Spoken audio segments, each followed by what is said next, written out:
Oh,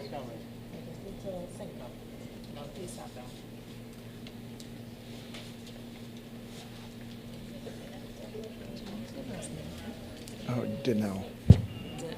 Dinnell. Yes, ma'am.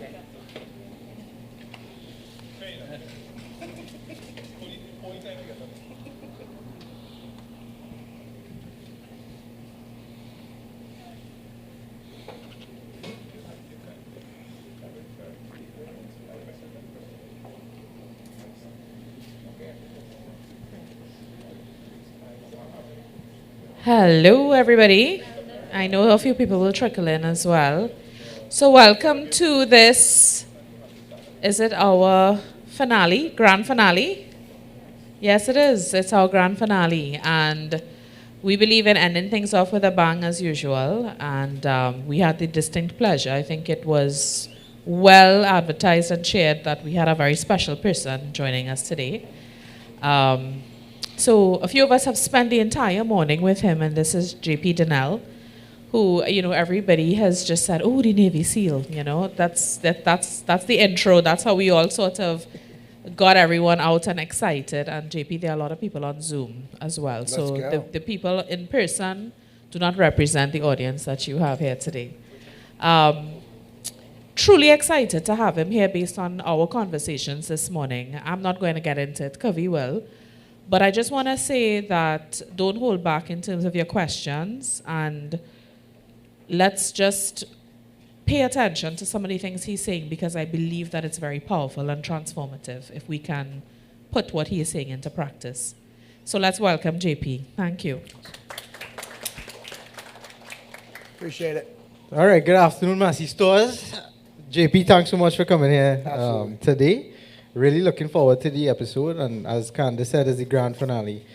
As usual, we're going to open the floor for questions earlier than usual, especially when we have such great guests, so that we can make sure that the conversation is live and interactive. I'll kick it off quickly by saying, JP, when I think about the words Navy SEAL, two things come to mind. One is brutal training, that's two words, sorry, but brutal training, and the second one is teamwork. My first question is, how do you develop the mindset to go through such brutal training and come out thriving? Yeah, that is a very common question that we get, because people from, whether it's what they watch on TV or movies or books that they read, you hear about SEAL training, and there's a lot of people that say Navy SEAL training, which is BUDS, it stands for Basic Underwater Demolition SEAL Training, is the hardest military training in the world. Now, I've worked with a lot of different militaries, all the branches in our military, and every one of those branches has very hard selection training, so I don't want to take away from them at all. I just know our training is very different. We spend a lot of time in the cold water. We're a maritime special operations force, so that means that we spend a lot of time in the water. And the water in San Diego is very cold. It's not nice and warm like it is here. And a lot of people don't enjoy being in cold water. So in order for you to make it through that training, you have to be able to be comfortable in those uncomfortable situations. And I'm sure you've heard that before, is like, being comfortable, uncomfortable. That's a very common thing. I think there's something before that. You have to be willing to allow yourself to get uncomfortable. It's actually really easy. Once you're uncomfortable, if you tell yourself, hey, I'm fine, everything's going to be okay, you can stay there. It's like, this big social media trend right now, which it's great, it's for recovery, is sitting in cold water for, the ice bath thing that's going on right now. That's actually not that hard and difficult. You get into the water, you stay there, and you get out. The hardest thing is committing to doing it. Once you're there, you're already cold. Like, you get out, okay, you stay in, okay, it's pretty much going to be the same amount of suck factor in regards to how hard it's going to be and how brutal it is. It's when you decide, this is what I'm going to do. And so for me to be able to become a Navy SEAL, I had to make the commitment. And one of the things that we talked about earlier is when you're in situations that are very difficult or hard, or something bad has happened to you, you can always control your attitude. You can always control your integrity, your work ethic, and your discipline. And so for me, going through training, it was a mindset shift. I was thankful for the opportunity that I had every single day to go through that very hard, difficult training, because I also knew that there was tens of thousands of men all across my nation that wanted that opportunity. And so I looked at it as, I'm grateful to be here. This is awesome that I get to do these things. And the other thing is, like, the way I'm wired, and I think most people are wired this way, or can be, even if they're not, is you look at, if somebody else has done something, you can do it as well, for the most part. You know, like, now, he can slam dunk a basketball. I'm probably not going to be able to do that. But if we have the same desires to go out there and accomplish like goals in front of us, what do we have to both do? Make a commitment. We have to put in the work. And that's the thing, is I like putting in the work. And so for me, the commitment to become a Navy SEAL, once I made that commitment, everything in my life that I did was going towards that goal. So when it came time to where I was in that environment, I looked at the instructors as inspiration, because I'm like, hey, if these guys have done it, I can do it as well. They're no better than me. We breathe the same oxygen. And while I respected them for what they had done going before me to generate, you know, just the legacy that is of the SEAL teams, I also didn't put them up on such a high pedestal that I didn't think I could be there as well. When I saw what they were doing and what they were capable of, it actually gave me a little more hope. I'm like, oh, if these guys can do it, I can go do that as well. And for me, it was just, the biggest thing is understanding what I wanted, making the commitment, and understanding that the fact that other people had done it, I could go do it as well. I also believe that when people say you can't do it, my natural instinct is, oh, cool, watch. Because there's, besides like my parents, my brother and my sister, my grandma and grandpa, and a few relatives, nobody thought I was going to make it through training. Like, everybody that I told I was joining the Navy, become a Navy SEAL, they all kind of chuckled. They're like, oh, that's cool. Oh, that's the hardest military training. Are you sure you want to do that? And so I took that as a challenge. And when I got out of the SEAL teams, I applied that to business. When people, you know, didn't think we'd be able to do things, I'm like, okay, I'm going to find a way, which means I had to put in extra time and extra work and extra effort to go get the work done. Yeah, I think you were saying earlier today that in your class, it started off with, I believe, 222 guys. Yeah, so I started training in Bud's class 242. There was about 222 guys on day one, and I was one of 28 of the originals that graduated from that training. And yeah, I mean, high attrition rate, a lot of people that decided they didn't want to be there, or people that got dropped from the training.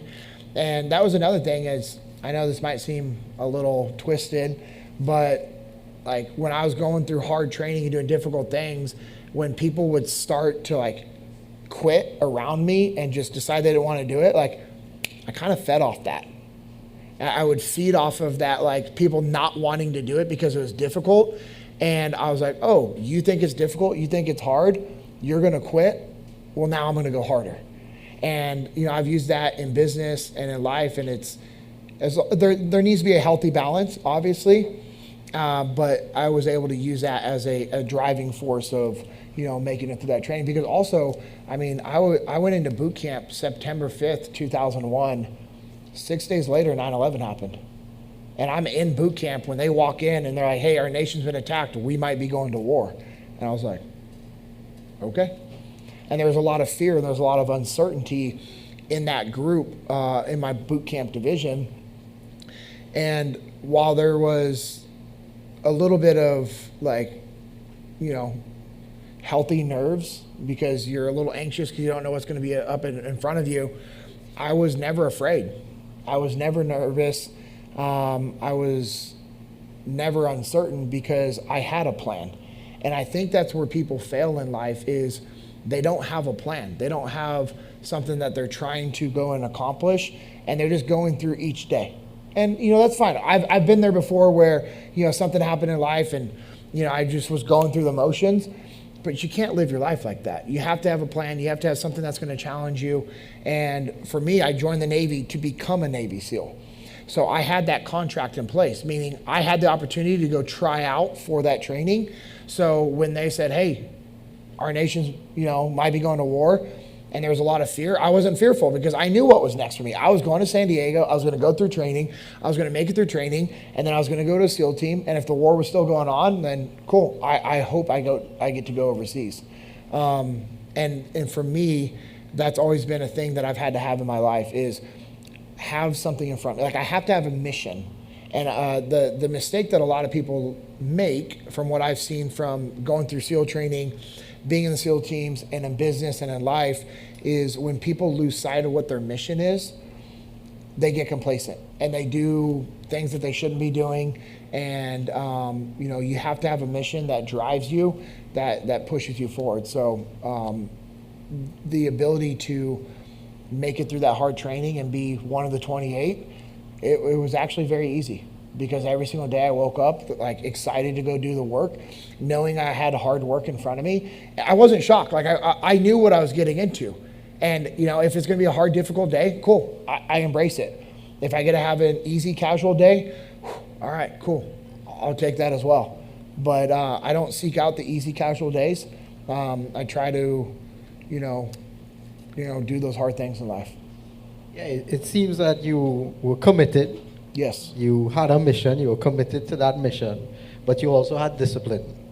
You gave us a very powerful quote about discipline, I believe, from Jocko Willing.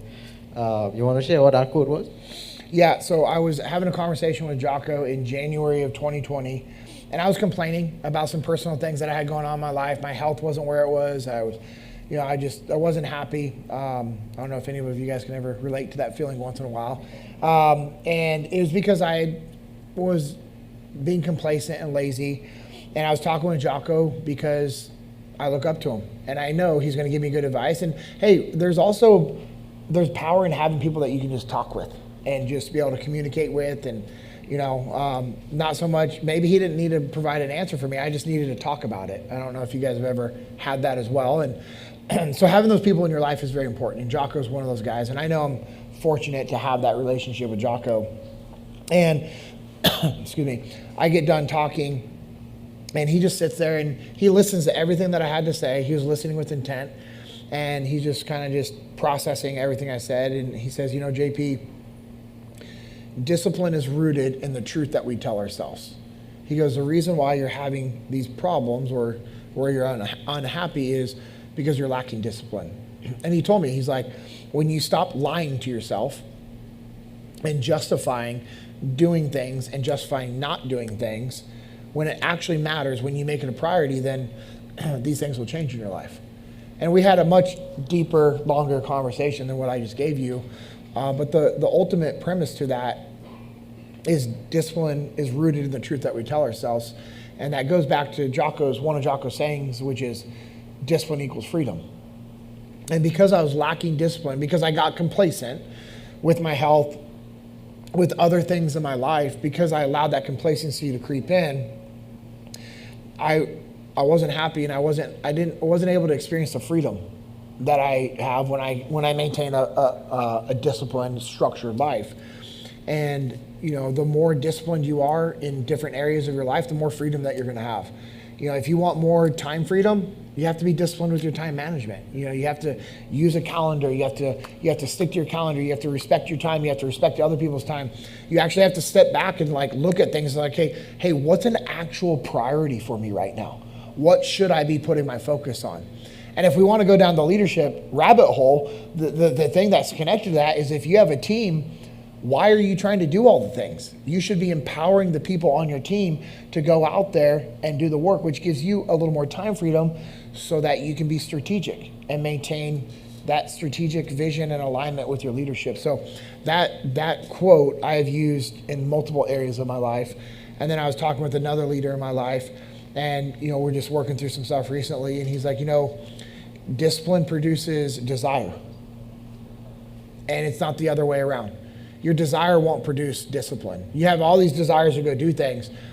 Be disciplined with doing the things that you need to do, and the more disciplined you are, you'll actually produce the desire to do those disciplined things because of what it gives you in life. And that's hard because most humans, we're lazy. I'm lazy. I'm going to look for the easiest path if I was able just to make the decision. But if I actually step back from my emotions and think logically, the logical answer usually is do the hard things, is do the hard work, is be disciplined with the daily actions so that I can have freedom in all these other areas of my life. You also preach a lot about building relationships and the importance of building relationships if you want to be successful. Yeah. You want to elaborate a bit on that? Yeah, so, as you're saying that, I'm just flipping through my notebook. One of the things I've written down in here that I talk about every company with is looking at things from a legacy play. And in the SEAL teams, it was a legacy play to leave it better than you found it. And, unfortunately, a lot of people don't bring that over to corporate America and corporate, I say corporate America because the majority of the companies I work with in America, and we see that. Like, that's a very real thing of like, hey, it's not a legacy play. And I work with companies all across the world, and that's also very, universal corporate mindset is, hey, I got to do I'm just going to do my job. I'm going to do it well, but hey, I only do what I'm paid to do, and I'm going to stay within my lane, and that's what people think creates a little bit of safety for them. But if you look at it from a legacy standpoint and a legacy play, your focus is going to be building relationships. Because in order for me to leave a lasting legacy, I have to create a lot of really good relationships. I have to go out there, I have to communicate, I have to listen, I have to actually have empathy and forgiveness and grace for people, because guess what? I've been given a lot of empathy. People have shown me empathy. I've been given a lot of forgiveness and grace when I've made mistakes over the years. And so I have to be doing that as well. And when you go back to leave it better than you found it, the whole legacy, like what's your legacy going to be? Well, that means that you have to build people up. That means that you have to empower and coach and elevate them. In order for me to be able to elevate anybody, to build them up, to coach them, they have to trust me. And if they don't trust me, I can't do any of those things. So if I want somebody to trust me, what do I have to show them? Trust. If I want somebody to listen to me, what do I need to do? Listen to them. If I want somebody to respect me, what do I have to show them? Respect. If I want to have influence over somebody or a team or an individual, what do I have to allow them to have over me? Influence. And ultimately, that's a relationship. And relationships allow us to influence people. And that's what leadership is. And that's why we talk about leadership is not a title. It's not your position. It's your ability to build relationships and influence the people around you. We're always going to bring it back to relationships. And that's why we also say that leadership is a solution to any problem that you have, any personal or professional problem that you have. Leadership is going to help solve those problems. And again, what's leadership? It's the ability to have a relationship and influence people. Well, if I'm doing that the right way, that means that I'm instilling belief into them. I'm communicating to them in a manner that's simple, clear, and concise so that they can understand what the mission is, what we're trying to accomplish. I can empower them through decentralized command to step up, to lead, and to make decisions. I give them ownership so that they have a sense of buy-in and they feel like they are part of the team. These things are simple. They're just not easy to do all the time because our ego gets in the way. And humility is the number one characteristic of a great leader. So if you're looking at a legacy play, it's building relationships and leaving it better than you found it. And in order for you to properly do that, you're going to have to be able to subordinate your ego and show humility. It also seems to me that building relationships might just be the secret sauce for building great teams and highly effective teams. It's the only thing you should be focusing on. And someone's like, well, what do you mean? Well, okay, for me to build a good relationship, I have to be able to communicate with you, correct? Yeah. So that means that my communication has to be simple, clear, and concise. I have to communicate the mission to you. I have to listen to you when you're talking. All right, so if I'm building a good relationship with you, that means I also have the mindset of one team, one fight. Meaning hey, at the end of the day, this is one team, one fight in this room, and everyone on Zoom, everyone that is a part of this organization, it's one team, one fight. And so That's why I'm only focused on building relationships, because it guides all the other things I have to do. Because if I'm truly trying to focus and build a really good relationship so that the team can win, then that also means that once in a while I have to take into consideration other people's priorities, which is hard to do. That's why detachment is a superpower. How many of you guys have ever made a really good life decision when you're super emotional? I've not once have I ever had anybody go, yep, that was me. That's why detachment is a superpower. And so if I'm remaining detached, then I'm focused on your needs and your team's needs, and I'm putting you and your team and my team above myself all the time, and then I'm going to empower you. So we can go through all the laws of combat. Every law of combat always goes back to cover and move, which is building relationships. So relationships is the answer. It's legitimately what helped us achieve victory in Ramadi, was building relationships with the Army, with the Marines that we were working with the local populace, with the Iraqi soldiers. We were building relationships with every single person that had an interaction over what we were doing. And that's what allowed us to come out on top. Yeah. So JP, you were a Navy SEAL, working in Task Unit Bruiser. Yep. with Jocko Willing. Yeah. You also now work at that company, Echelon Front, which Yep. is Jocko's company, and you're the chief training officer. Yes, sir. And you all, Jocko wrote the book with Liff, Extreme Ownership. Yes. How could you summarize extreme ownership for us? Everything's your fault, the end. That's what Dave Burke says, which is I always find funny. And But that might be true though, right? I mean, yeah. it's a good summary. Yeah, it's a really good summary, but there's a problem with that summary is not everybody agrees with that. Yeah. Not everybody truly actually agrees that it is their fault, and that's okay. I remember when this principle of extreme ownership was being introduced to me, I was like, okay, yeah, that makes sense. Like, hey, you're on my team, you make a mistake. Okay, I can actually connect the dots back to it being my fault, because if you're my peer and I see that you're making a mistake, why would I not say something?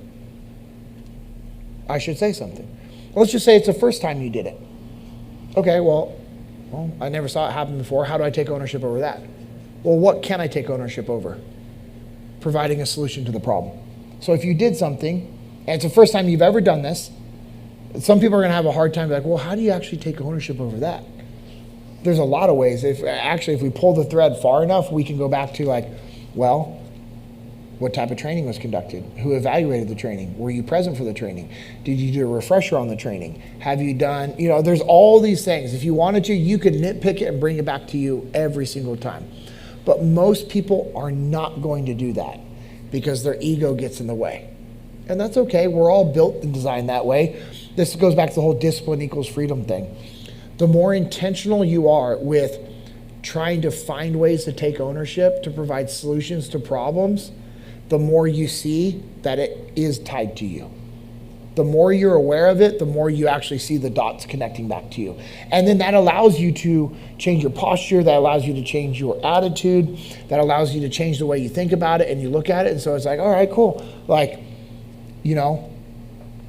my team made a mistake. They physically made the mistake. I wasn't there, but they're my team. So it is my responsibility.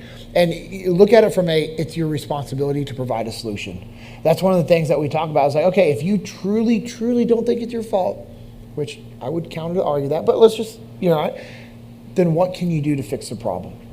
And if you started there, could you imagine how much different like our neighborhoods, our communities, our workplace would be if people were actively trying to find solutions to the problems instead of complaining and pointing fingers and making excuses? Something I asked in the group earlier is, how many of you guys have ever been around somebody that you just knew they were making excuses, casting the blame, pointing fingers on somebody else? Have any of you guys ever been around? If they're in the room, don't point at them, but just if you've been around that before and you knew what they were doing. Have you guys? How many of you were like, knew that's what was happening and you just gained respect for them? You're like, this is awesome. They're doing a great job right now. Not one of us. But why do we do it ourselves? because our ego gets in the way. And so we have to be able to subordinate our ego and be willing to say, hey, you know what? You're right. That's my fault. I screwed up. Hey, my team made a mistake. I'm sorry. I need to do a better job evaluating their training. And to be honest, I got complacent on doing continual training and education. Moving forward, this is what we're going to do. So you're identifying the problem and the consequences. You're aware of that. You take ownership and you provide a solution.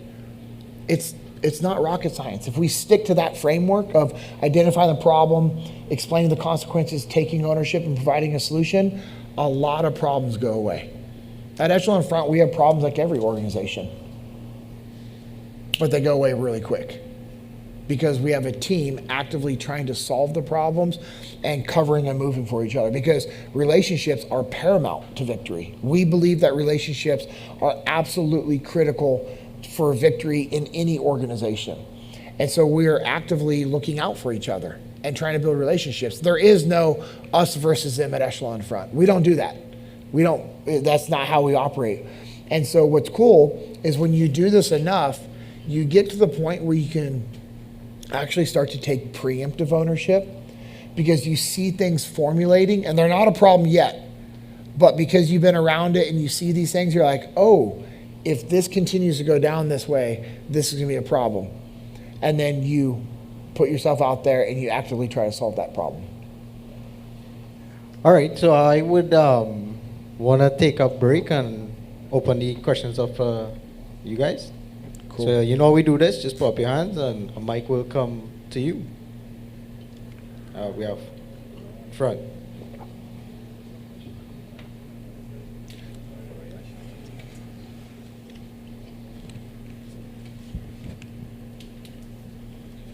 Hello. Hi, JP. Hey. I just wanted to clarify something, because you're talking a lot about leadership here, but one of the first things we spoke about is defining what a leader was. And there was a chart there where everybody from the top down to the bottom was a leader in the entire organization. And if you could just expand upon that a bit. Yeah, so one of our core beliefs at Echelon Front is that everybody is a leader. And remember, what is a leader? It's a person that's developing a relationship and has the ability to influence the people around you. And a relationship is trust, listen, respect, influence, and care. So with that being, I want to give that baseline again. And so as we went back to that, and we were talking about the fact that everybody is a leader in an organization, it's from the thought process of, I want everybody in my organization and on my team to feel empowered to step up, to lead, to solve problems, and to make decisions. I don't want everybody on my team having to call me for guidance on every single little problem they encounter. And the hard balance there is when you have newer people on your team, how much ownership do you give them? It's as much as you can trust them to make mistakes with. Because here's the deal, we're all gonna make mistakes. And it's a calculated risk that you make. But if you're communicating well with your team and talking with them and giving them good training and guidance, the goal is that when somebody comes on board the team and they're done with their probationary training period, they're an asset and not a liability. And if you don't have that, then we need to reframe our training. And you know, a lot of organizations we work with are like, yeah, but that's gonna take a lot of extra time. I'm like, okay, how much time do you waste fixing mistakes? How much money do you spend fixing mistakes? Would you rather take a little extra time and a little extra money on the front end training somebody so that they're equipped and empowered to go out there? And that's what makes that slide powerful, is because if you train your people properly, everybody in the organization has the ability to lead and make decisions within the parameters that you give them based off of their training and their capabilities. Desire and capabilities are two different things. Desire and capabilities are two different things. And we need to make sure our people have the proper capabilities through good, proper training, evaluation, and just having a relationship with our people. That's a good question. Thank you. You all nervous? At JP, I think you might be making these people nervous, actually. This is usually where we just stare at each other awkwardly and somebody raises, there we go. Hi, JP. What's up, bud? You've mentioned quite a few big characters, Dave Burke, Jocko, Leaf, and you mentioned you've really focused on humility. Can you expand what other characteristics make a great leader for you? Yeah, so humility is number one, because if you're humble, you'll be able to do all the other things that I'm going to talk about. The ability to listen to your teammates, to listen to your peers, and to listen to your leadership is important. The ability to instill belief into your people is very important. Belief in themselves, belief in the mission, because if someone has belief in themselves and belief in the mission, what can they go do with that? They can actually go do the work. They can do anything. They can do anything that's required of them. And so the ability to listen is very important because that shows humility. Instilling belief into people. The ability to communicate is very important. Like, you have to have the ability to communicate with you. And here's the thing, all these things that we're talking about are skill sets. These are things that we can learn. These are things that we can teach our people. The ability, being default aggressive is pretty important. Now, being default aggressive, this is not towards another human being, but that's being default aggressive towards solving problems, getting the job done. Hey, being default aggressive to go repair a relationship. So if I have a relationship with a coworker that's not ideal, I think it's pretty important that I'm default aggressive to go say, hey, you know what? I'm sorry. Hey, I know the last couple of weeks we've had a little bit of friction at work. It's 100% my fault. I haven't been fully listening to you during these meetings. I've actually overspoken you a few times. That was rude, and I apologize. Moving forward, I'm going to wait until you're done talking before I intervene. Is that fair? Just think about if every one of us was default aggressive to go rebuild a relationship in their life right now. Would it improve this workplace? Would it improve your family and your home life? I think the answer is yes every single time. So being default aggressive to go do the hard work, to have the hard conversations, that's really important as a leader. And empowerment. Good leaders empower the people around them. They drive ownership down to their people. They, ask them, hey, what do you think we should be doing? Like, if you're in a leadership position and your team is constantly coming to you to solve their problems because you've been the easy button for a while, because, they came to you, they knew they can come to you because you're going to solve their problems, I'm going to challenge you, and your default response to moving forward should be, what do you think we should do? And I'm going to challenge you guys. Try that out. When you have somebody that comes up to you and says, and they have a question, work-related, I want your first initial response to be, what do you think we should do? And if they say, well, I don't know, that's why I'm coming to you, challenge them. Say, if you couldn't get a hold of me and you had to make a decision right now, what would you do? And then you just keep your mouth shut, maybe pull out a notepad and take notes to whatever they say. And it's like, even if they're still like, no, I don't know, that's why I'm say, okay, cool. Hey, there's no consequences to your answer right now. I just want to know, if you couldn't get a hold of me, what would you do? Knowing that you had to make a decision, what would you do right now? And that's how I'm going to challenge somebody in a fun, professional way to think. Because what good leaders do is they teach their people how to think, not what to think. Because they truly care about their people. And we were at a training in San Diego, the field training exercise I was telling you guys about earlier. And Jocko was closing out the day. And he said, he said, when you transition from loving winning to loving your team winning more than you winning yourself, that is when you start to become a true leader. Because it's not about you, it's about your people. So when you care more about your people winning than you winning yourself, that is when you start to become a true leader. And that's humility.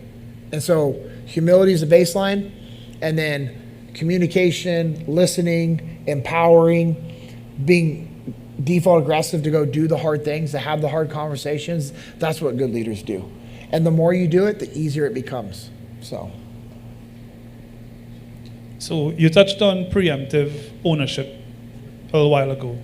Can you get into that a little bit more? Because I would imagine that it would need a little bit more finesse as a leader to get into preemptive ownership, how to communicate that you see something coming, because some people may not take it the right way. Yeah, so preemptive ownership, it's a tool that allows you to eliminate a problem before it comes about, or eliminate somebody on your team being hesitant to go do something that they need to do because they're scared of repercussions or of failing. Who in this room enjoys making mistakes and failing? Cool. Like nobody actually enjoys that. Okay. Now we all understand that we're going to make mistakes and we're going to fail. Is that a fair statement as well? So everybody in this room has made a mistake, they failed, and guess what? You're going to again in the future.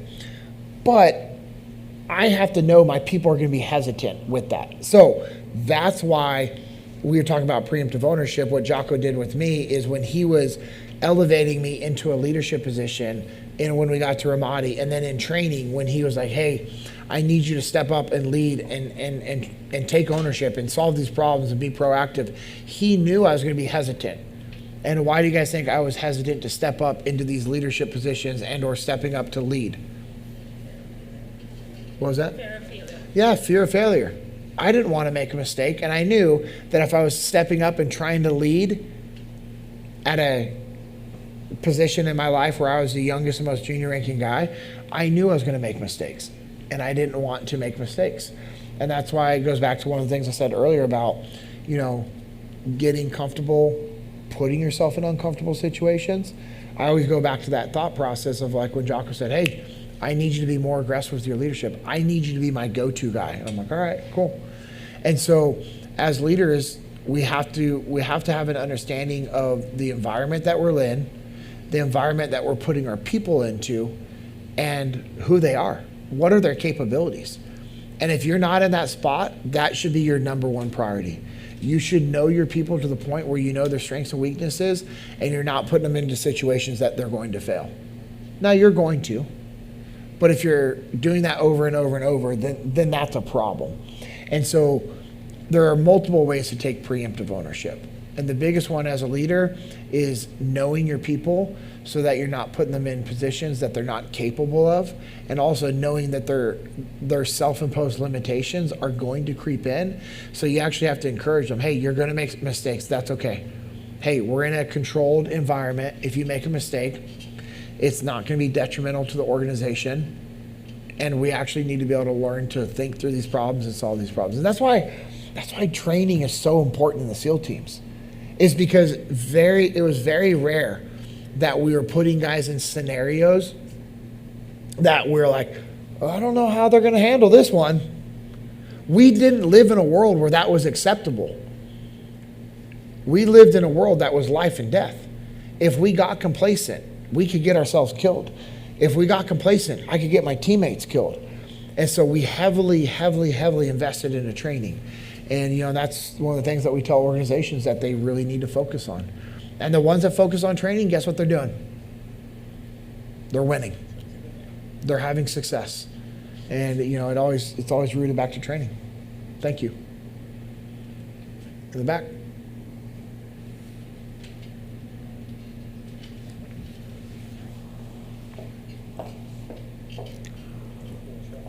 Hi, JP.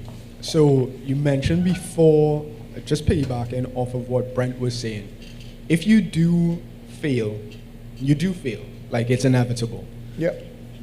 Your failure impacts the people around you. Yeah. And tying it back to the whole trust thing. If you want people around you to trust you, like, I'm sure there's some sort of quota for failure, How do you recover from failure with regards to building trust with your team? Take ownership right away. So you recover from failure by taking ownership right away. Because if I sit there and try to make excuses, what are you going to know that I'm doing?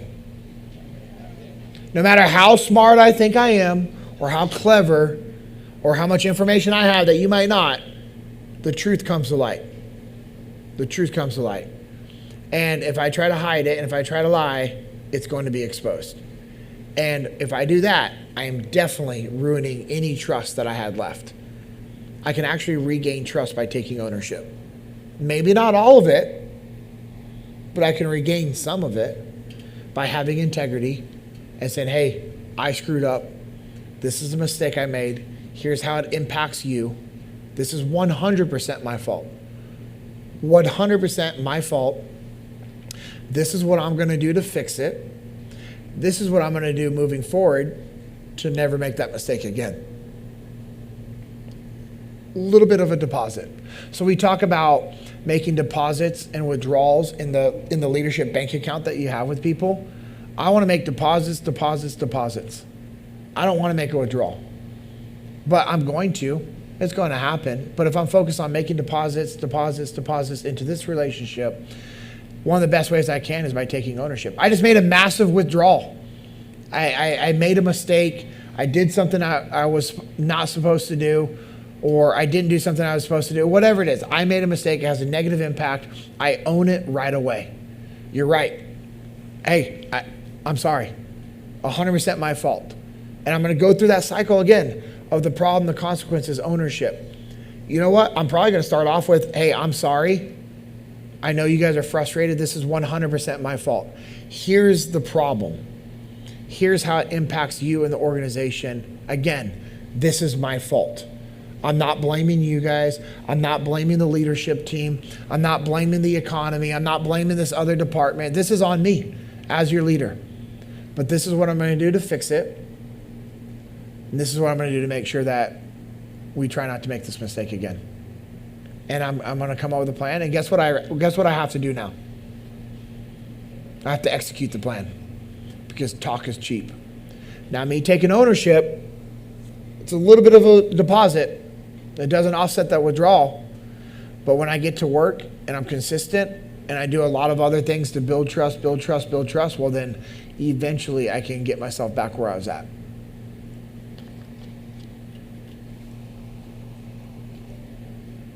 Anybody else? Nothing online?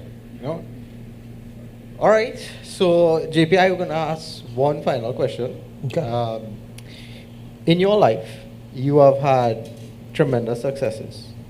Going through SEAL team, passing from 222 to 28, and you being one of the 28, that had to be some success in life and in business and whatnot. But you also probably had some lows. Sometimes where you had to stitch yourself back together. Mm-hmm. Even for somebody with such self-discipline, such commitment to the cause and the mission, how did you stitch yourself back up together in order to progress in life again?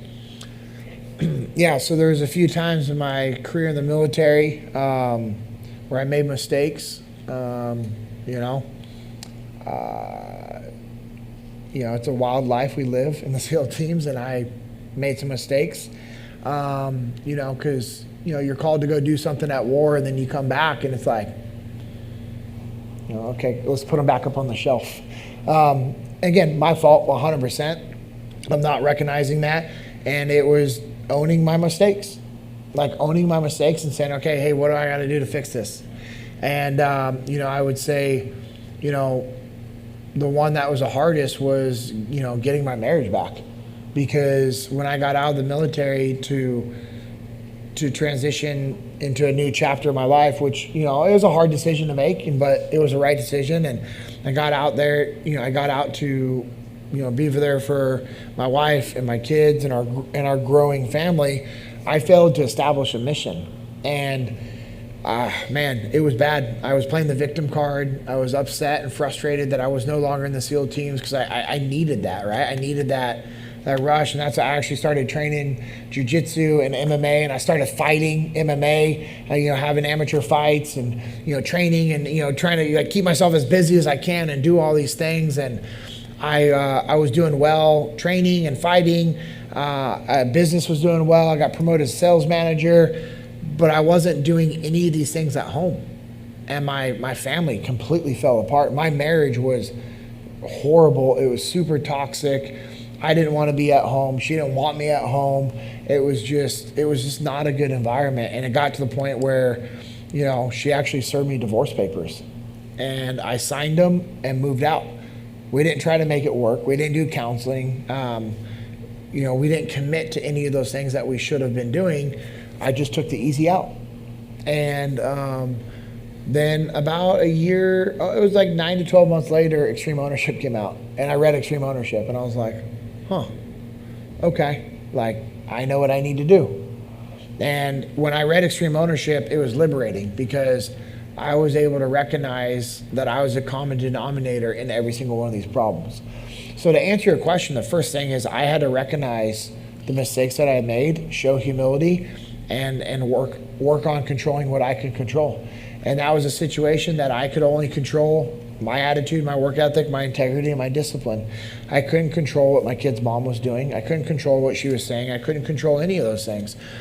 And so I focused on being a good dad and trying to be a good friend to her. Because at the end of the day, like, what point would it be for us to have a frictional relationship? There's no point to that. And so I was just trying to just be a good friend to her and do the right things. You know, do the right things for the right reasons. And about a year, later, we had, a second chance. And we decided to try to make it work. And it was hard. I was not happy.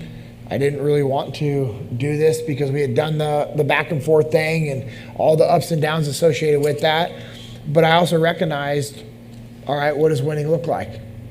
And for me, it's having my family back together and being with my kids as much as I can. To me, that's the most important thing, is being there for my kids, making a marriage work, and showing my kids the right path of what they need to do in life and what they should do for happiness and fulfillment and just to be a good human. And so, it's a lot of humility, a lot of hard work, and getting back on the path and understanding that when you make mistakes, there's also consequences for your actions. And I had a lot of things I had to fix. I had a lot of relationships I had to repair. And I also had to recognize that there are people in our life that did not support us getting back together. And I had to cut those people out, friends and family members that didn't support us getting our marriage back. So I was like, all right, well, sorry, you're done. And that was hard. So you have to make hard decisions. You're going to have to change habits in your life.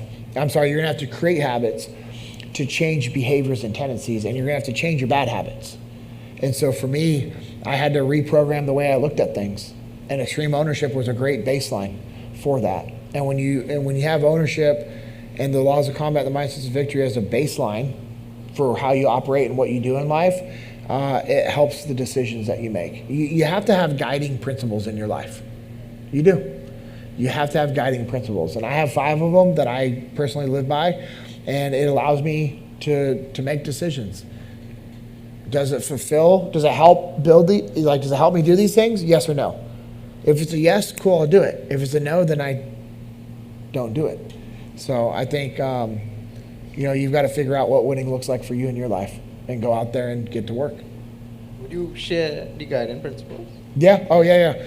So for me, my 5 principles, number 1 is be a good Christian. Number 2, be a good husband. Number 3, be a good father. Number 4, be a good member of Echelon Front. And number 5, be a good friend. Pretty simple. My faith first, my wife second, my kids, family, number 3, work is number 4, and then a friend is number 5. And that's written on a whiteboard in my office. It's a very simple reminder. And if I have something that creeps into my life as an opportunity or a temptation, I look at it, I think about those things, and I try to make the right decision. But I'm a flawed human. I have my shortcomings. But those 5 things at the forefront of my mind have helped me out a lot the last couple of years. So whatever it is for you, you should have your own as well. Sounds like it gives you purpose. So. Oh, yeah, it's my purpose, right? That's my purpose, is to fulfill those things. And what's cool is I can also look at the end of the day and say, all right, did I do what I was supposed to do today? Yes or no? It's a very simple thing. It's like, well, no, yes or no. It's binary, yes or no. Did I do this? Did I do the things I was supposed to do? And, it's, I like the whole what does winning look like phrase. I like to ask people that a lot, because whatever winning looks like to you is going to be different for me. It's going to be different for you. It'll be different for you. It'll be different for you. But what does winning look like to you? And then reverse engineer it back to where you're at, and then go get to work. Like, that's the thing, is you have to get to work. Because if you, guiding principles, would you agree that that's similar to like believing in the mission? Yeah, absolutely. Okay, without belief, nothing is possible. But with belief alone, nothing is possible. You have to go out there and do the work. We were, I'll share a final story before you wrap it up, but we were at the very end of our deployment, packed up, ready to go home. It was a crazy deployment. For those of you who were with me earlier today, you heard about, I mean, we had, you know, it was crazy. In that short period of time, almost 500 soldiers, sailors, and Marines wounded, 98 killed in action. And it was just, it was crazy. And it was at the very end of our deployment, and an intelligence officer comes into the platoon planning space where Leif was at, and he says, hey, we got the guy. The number one guy that we've been trying to get for 6 months. He goes, we got him. We know where he's at. We can go tonight, but it's going to be a really risky mission. But if we go tonight, we can get him. Do you want the mission? And what do you guys think Leif's answer was? Yes. Yep, absolutely. He's like, hell yeah. And so he starts planning out the mission and getting all of his information. And he immediately, within like a minute or two, Leif realized what is every great leader supposed to be doing? Is building their replacement, because it's a legacy play. And so immediately he looks to his junior officer and he says, sir, I want you to take lead. I want you to plan. I want you to execute this mission on your own. I will be here to support you, but I want you to finish deployment with this under your belt. Now, pause. From an egotistical standpoint, who in this room thinks Leif wanted that mission attached to his name? 100%. This is the number one guy we've been trying to get for 6 months. Literally, the number one guy that was in charge of all those attacks, of all the brutal, horrific things that were done to innocent civilians. This was the guy. So of course he wanted that. But Leif knew the legacy play. Leave it better than you found it. So he gave it to the junior officer. He's doing all of his stuff. Jocko's in his office, coordinating the battle space, a quick reactionary force, doing all the administrative logistical work that nobody wants to do, but is required for work to get done. I know some of you guys are like, preach, right? But he's doing all the work that nobody else wants to do, but it actually has to be done at a higher level. And he gets a knock on the door. And it was an older SEAL that was attached to our task unit for that deployment. And he's standing there and he says, sir, can I talk to you? And Jocko says, yeah, absolutely. And the guy comes on in. And he shuts the door and sits down, and Jocko realizes, like, okay, this is going to be a serious conversation. And he sits down and he tells Jocko, he's like, I've been talking with some of the guys, sir, and we're wondering, like, do we really need to do this mission? Have we not done enough? We just lost Mikey. We lost Mark last month. Cowie and Ryan have both been sent home from injuries. And we had about another dozen guys that stayed on deployment with injuries, by the way. That could have gone home. And, he's like, hey, we're tired. We're exhausted. Our gear's falling apart. Like, we're ready to go home. And Jocko had to think about that, because that was a legitimate concern. That if he approved that mission and they went out and hit a roadside bomb on the way to that target, we could lose 6 guys. Or if the first 4 guys in the building encountered a barricaded shooter, we could lose those guys as well. And he just sits there and he thinks about it, and he just asked him a very simple question. He said, if we don't go do this tonight, who's going to? If not us, then who? Are we going to wait until the other task unit comes in a country to replace us in a week or two? And they're not going to be acclimated to the heat like we are. They won't know the streets like we know the streets. Their gear won't be properly set up for this yet. And there's a higher likelihood that more of those guys will be injured or killed, if the guy's even still there. Or do we hand it over to the conventional forces? And they'll go do the mission, but they're not trained specifically for this type of mission like we are. And more of those guys will get injured or killed. Or do we let this guy go? The one time in 6 months, because we've done enough. He didn't have to say anything else, because that guy knew. He knew that it needed to be done. We had to go do that hard, difficult mission. So he says, roger that, sir. He gets up, he leaves, he goes out to his gear, finishes tweaking his gear, loads up in the Humvee. He actually mans a 50 cal machine gun at the top of the vehicle as they leave base. And they leave base, they get close to the target, they park their vehicles, and away from the target so they can sneak up. And they sneak up, they sneak in the courtyard, they go to the front door of the building, and they put this big 6-foot breaching charge on the door. Boom! They just blow open the door. They flood into the house, and they catch this guy by complete surprise. And he was having a little bad guy hangout party. So they got him and other higher guys from the organization that we've been trying to get. So they take them off target, bring them back to base, hand them over to the authorities. And, about a week or two, everybody in our task unit redeployed back to San Diego. Thank God, not one person was injured or killed on that mission. But we always think about that. And I always share that story with clients as we're finishing out the day with them. And I'm glad that you guys are here because I get to share that with you as well, and not just the group that I had earlier. And I'm going to ask you the same thing. If not you, then who? Like, you all know what needs to happen. Everyone in this room knows that they need to go build a better relationship. Everybody here knows that they probably need to work on their communication. Everybody here understands that detachment is a superpower, and that you need to be more mindful of detaching from your emotions and not making emotional decisions so that you can be logical. We all know that we need to empower our people to step up and lead. And let's say maybe I'm at the most junior ranked position in the organization. Well, guess what? That means I need to step up and lead more. I need to be more proactive. So if you're not going to do those things, who's going to? It starts with you. It has to. And when you're able to do these things, when you're able to take ownership, when you're able to take extreme ownership over the laws of combat and the mindset that we talk about, you're able to lead. And you can lead yourselves, you can lead your families, you can lead your communities, and you can continue to lead Massy to victory. Like, that's what you're able to do. You're able to lead your team to victory by you taking ownership. So it's on you. That was a perfect summary, actually. Awesome. All right, so folks, that's the show. And thanks for coming. Thanks a lot to JP for doing this. Appreciate it. Thank you. Appreciate it, man. Thank you. That just happened to be a great summary for real. Awesome. Thank you.